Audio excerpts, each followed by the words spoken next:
Hello कन्या राशि, स्वागत है आप सभी का मेरे चैनल पे। और आज की वीडियो में हम देखने वाले हैं कि इन 15 दिनों में 15 मार्च से 31 मार्च तक आपके एंजल एंसेस्टर आपको क्या गाइड करना चाहते हैं, क्या मैसेज देना चाहते हैं।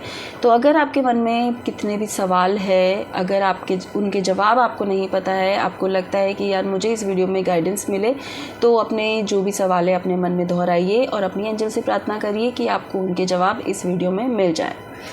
तो स्टार्ट करते हैं कन्या राशि, आपके लिए आपके एंजल एंसेस्टर के मैसेजेस क्या है।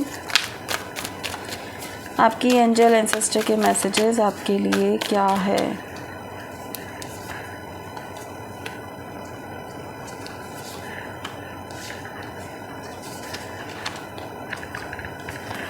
बहुत ही पॉजिटिव कार्ड्स आपके आए हैं, जहाँ पर मैं देख पा रही हूँ कि यस आपका जो फोकस है ना बहुत पॉजिटिव है। अभी आप पूरी तरह से सिर्फ अपनी पॉजिटिव विशेस पूरी करने में आपका ध्यान जो है, आप देखो यहाँ पर ड्रीम्स, अपने ड्रीम्स को पूरा करने में लगाए हुए हो, चाहे वो किसी भी तरह से हो, चाहे लव लाइफ में हो, चाहे वर्क लाइफ में हो, चाहे कैसे भी हो। और आप यूनिवर्स से भी बहुत ज़्यादा कनेक्टेड हो, आप अकेले नहीं हो, आपकी एंजल आपके साथ ही है ऑलरेडी। आपको समय समय पे इंट्यूटिव आपको मैसेजेस मिल ही जाते होंगे, आपके इंट्यूशंस बहुत स्ट्रॉन्ग होंगे। हो सकता है आप में से जो भी देख रहे हैं वो हीलर हो सकते हैं या फिर यूनिवर्स से बहुत ज़्यादा कनेक्टेड हो सकते हैं, जिनको इंट्यूटिव मैसेजेस मिलते हैं। और मैं यहाँ पे देख रही हूँ कि यस आपको पूरा विश्वास है कि भगवान जो करता है वो अच्छा करता है। सो ओवरऑल ये 15 दिन जो है वो आपके बहुत अच्छे हैं, कोई प्रॉब्लम नहीं है। इसमें आपका कॉन्फिडेंस और बढ़ेगा। कोई नई चीज़ आपकी लाइफ में हो सकती है। नई चीज़ मीन्स वर्क लाइफ है तो वर्क लाइफ में कुछ न्यू परिवर्तन आ सकते हैं जो कि पॉजिटिवली रहेंगे। लव लाइफ में है तो लव लाइफ में भी कोई पॉजिटिव चेंजेस आ सकते हैं। कोई नो कॉन्टेक्ट सिचुएशन में है तो यस उनका रीयूनियन यहाँ पर मुझे नज़र आ रहा है। आपके लिए गाइडेंस क्या है, अगर ऐसी कोई सिचुएशन आए जहाँ पर कोई आपसे आर्ग्यूमेंट करने आ रहा है या फिर आपको कोई डिसीजन लेना है, तो उसको इंस्टेंट डिसीजन आपको नहीं लेना है। इन 15 दिनों में थोड़ा टाइम लेना, थोड़ा टाइम लेके सोचना कि मैं ये करूं कि नहीं करूं। 2-3 दिन जाने देना, उसके बाद डिसाइड करना कि अब मुझे ये करना है या अब मुझे किसी से बात करनी है। Right, take time to reflect, बहुत जल्दीबाजी मत करना। मिरर एनर्जी यहाँ पर हो रही है। हो सकता है पार्टनर आए और कहे मुझे अभी के अभी जवाब दो, तुम्हें मेरी ज़िंदगी में रहना है नहीं रहना है। वो मतलब मैं क्या कहूँ कि एक हो सकता है कि वो एनर्जी वहाँ की जो है वो बहुत डिस्टर्ब्ड हो, लेकिन आपको उस वक्त ही अपना रिएक्शन नहीं देना है। आपको वहीं पे स्टॉप हो जाना है। आपको कहना है कि हम 2 दिन बाद में बात करेंगे, हम अभी बात नहीं कर सकते, ठीक है। या फिर किसी भी तरह से उस सिचुएशन को हैंडल करना है। सक्सेस एंड हैप्पीनेस, यस 100% कोई ऐसी चीज़ न्यू बिगनिंग होती हुई दिख रही है आपके किसी भी तरह से। चाहे आप मैरिज करना चाहते हो तो न्यू मैरिज का प्रपोजल आता हुआ दिख रहा है इन 15 दिनों में। अगर नो कांटेक्ट में हो तो कांटेक्ट होता हुआ नज़र आ रहा है। अगर कुछ पुरानी जॉब थी तो न्यू जॉब मिल सकती है जिसमें आपको प्रमोशन मिले। तो ओवरऑल मैं देख रही हूँ कि पॉजिटिव यहाँ पर होने वाला है, आप आगे ही बढ़ने वाले हो अपनी लाइफ में। और आपके लिए गाइडेंस भी जो मैंने बताई है, अपने कॉन्फिडेंस को कम मत करना। B fearless and stand strong, अपने लिए स्टैंड जरूर लेना। कोई भी आकर अगर आप पे कोई इल्ज़ाम लगा रहा है, गलत कह रहा है, तो वहाँ पे आपको चुप रहने की ज़रूरत नहीं है। कॉन्फिडेंट बने रहो, अपने लिए स्टैंड लो, अपने लिए बोलो। कब अपने लिए आवाज़ उठाओगे? यस कहते हैं ना ऐसा कि यार जब कोई कुछ कह जाता है और हम कुछ नहीं बोलते, हम सुनते रहते हैं और फिर हमें बाद में लगता है कि यार हमने तो कुछ कहा ही नहीं, हम तो बहुत सीधे हैं। आप सीधे नहीं हो, आप में आवाज़ उठाने की हिम्मत नहीं है। जब हमारे अंदर का फियर निकल जाता है ना तो अपने आप हम स्ट्रॉन्ग बन जाते हैं। So be fearless and stand strong. चलिए देखते हैं एंजल के और मैसेजेस यहाँ पे क्या है आपके लिए।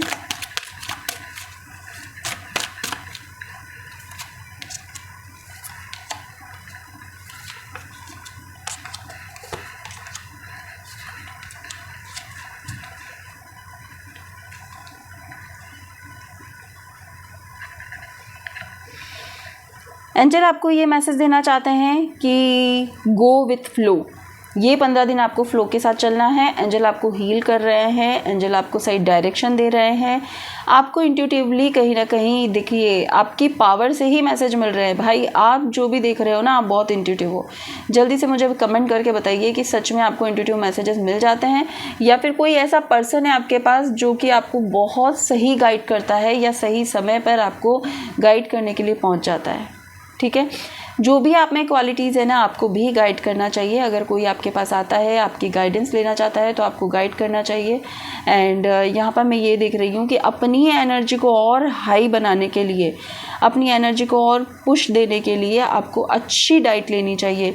ज़्यादा से ज़्यादा वेजिटेबल खाओ, फ्रूट्स खाओ, पानी ज़्यादा पियो, अपनी डाइट पे फोकस करो तो आपके लिए अच्छा होगा। आपकी हेल्थ भी अच्छी रहेगी इन 15 दिनों में। हो सके तो इस सैटरडे, मतलब ये 15 दिन में कोई भी एक सैटरडे जाकर किसी भी भूखे को खाना खिलाओ या फिर कुछ भी फूड उसे डोनेट करके आओ, तो आपकी लाइफ में अगर कोई भी किसी भी तरह की प्रॉब्लम आने वाली होगी तो वो भी सॉल्व हो जाएगी। ठीक है। Attending and giving speech is part of your spiritual path and purpose be open to teaching and learning. Yes, अगर कोई आप वर्कशॉप लेना चाहते हो या देना चाहते हो तो भी आपके लिए 15 दिन बहुत अच्छे होंगे। अगर आप हीलिंग सीखना चाहते हो, आपको हीलिंग पता नहीं है लेकिन आप बहुत इंट्यूटिव हो, आपके सभी काम आप हील कर लेते हो, यूनिवर्स से कह के आप यूनिवर्स से एक कनेक्शन फील करते हो, लेकिन आपको उसकी एक मेथड नहीं आता है कि किस मेथड के साथ हमें हीलिंग करनी चाहिए, तो हो सकता है कि इन 15 दिनों में आपको एक अपॉर्चुनिटी मिले जिसमें कि आपको ऐसा कोई भी ऑकल्ट साइंस सीखने को मिले। ठीक है। आपको किसी भी तरह का किसी से भी आर्ग्यूमेंट करने से बचना है, किसी को भी हार्श वर्ड्स नहीं बोलने हैं, क्योंकि ये समय ऐसा हो सकता है जिसमें कि आपके रिश्ते ख़राब हो।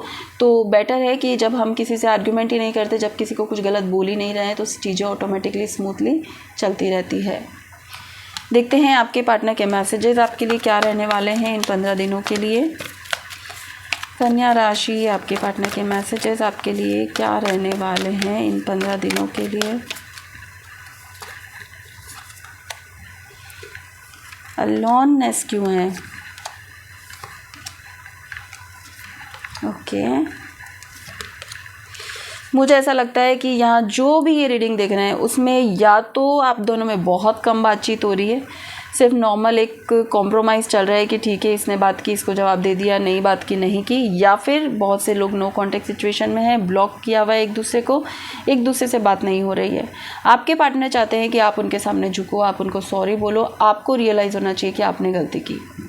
वो आपको अपनी तरफ झुकाना चाहते हैं, वो डोमिनेट करना चाहते हैं, वो अपनी ज़िद पे अड़े हुए हैं और इन 15 दिनों में भी वो कंटिन्यू इसी तरह ही रहने वाले हैं। उनकी एक्सपेक्टेशंस आपसे बहुत ज़्यादा है। उनको ऐसा लगता है कि भाई तुम तो दिखा रहे हो तुम दुखी हो, जबकि गलतियाँ तुम ही कर रहे हो। हो सकता है आपके पर्सन ने ये बात आपसे कही हो। सो यहाँ पर मैं देख पा रही हूँ कि आपके पर्सन जो है यहाँ पर बिल्कुल भी इन 15 दिनों में झुकने को तैयार नहीं है। उन्होंने अपनी फीलिंग्स को ऐसे स्टॉप करके रख दिया है, यूनिवर्स को सरेंडर कर दिया है कि जो आपकी इच्छा हो वैसा रिश्ता करना, वो कोई एक्शन नहीं लेंगे।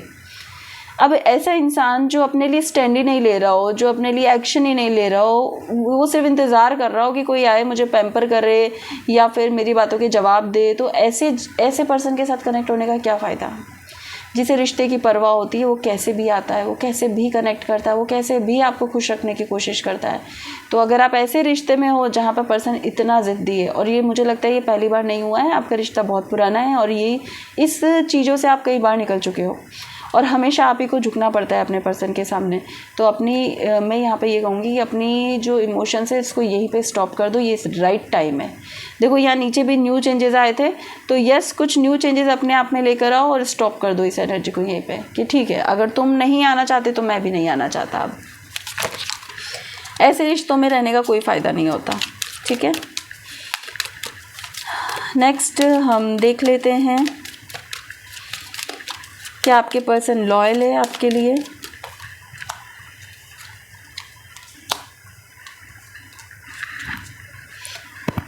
देखो आपके पर्सन एफर्ट नहीं लगाना चाहते, वो कहते हैं कि अगर तुम एफर्ट लगाते हो तो मैं तुम्हारी तरफ हूँ, मैं फिर से मान जाऊँगी या मान जाऊँगा, क्योंकि मुझे बहुत पैशन है, अट्रैक्शन है तुमको लेकर। लेकिन लॉयलिटी या नहीं है, यहाँ पे कोई उनकी तरफ से प्यार नहीं आ रहा है आपकी तरफ। तो अब आप पे डिपेंड करता है कि आप इस रिश्ते में रहना चाहते हो या नहीं रहना चाहते हो। ये बिल्कुल आप पे ही डिपेंड करता है। मेरी अगर राय समझे तो मैं ये कहूँगी कि ऐसे पर्सन टॉक्सिक होते हैं, ऐसे पर्सन बहुत सारे ट्रॉमा से निकले हुए होते हैं, जिनको ऐसा लगता है कि अगर मैं झुक गया या झुक गई तो दिक्कत हो जाएगी, सामने वाला मेरी वैल्यू नहीं करेगा, तो इसकी वजह से इनमें ईगो और एटीट्यूड बहुत ज़्यादा होता है। तो ऐसे लोगों को अपने हाल में ही छोड़ देना चाहिए। ठीक है, तो कन्या राशि ये थी आपकी रीडिंग पसंद आई है तो वीडियो को लाइक शेयर सब्सक्राइब करना ना भूलें। Thank you so much.